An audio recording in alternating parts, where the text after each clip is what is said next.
To the chair. So for the second time, the district, which is the first time for the Mass Association of School Business Officials, the district has been awarded what's called the Don Johnson Cost and Operational Efficiency Award, which is, so we received one for our special education in-house services several years ago when we moved autism services in-house and saved a significant amount of dollars. And then last week, we were recognized at ASBO. We all three were able to attend the award ceremony.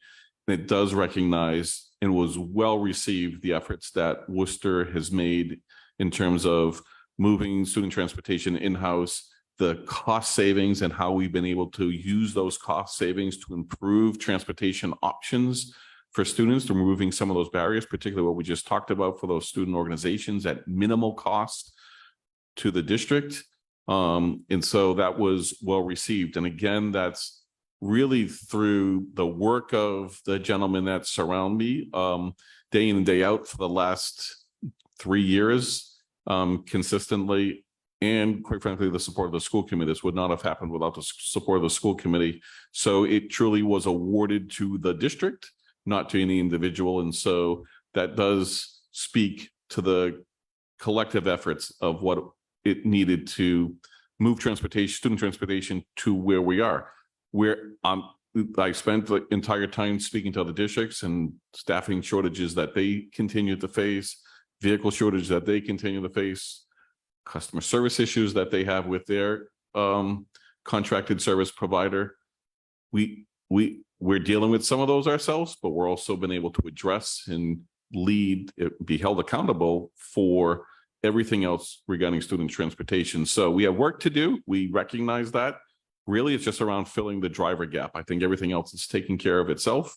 And at the end of the day, whatever the level of service that we can expand, whether it's, we talked about it last monthly meeting, late buses for secondary schools, these student organizations that want during the day or weekend or night trips at no cost to them, being absorbed by the district. Because we're really just paying driver salary and some vehicle fuel and maintenance costs.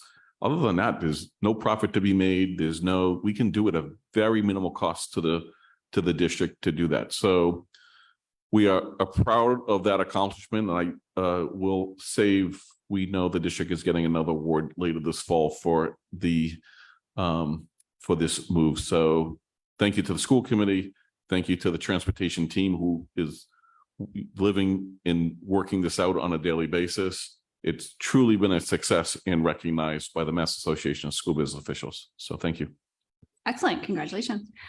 And I do want to say that it really is, it's remarkable to be living in a district that isn't having the struggles that are on every listserv that I'm on every day. As people have asked me what the change is like, and it's not even like night and day, it's more dramatic than that. So I'm glad that it's being recognized outside the district.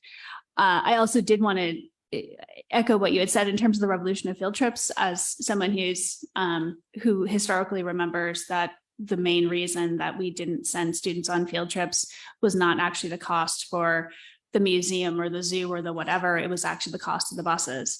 To have that just sort of removed from the equation is really a revolution. I'm not actually sure that my junior's been in class 5 days in a week in the last little bit, but it's all good stuff. And that makes a huge difference in terms of what's available to our students.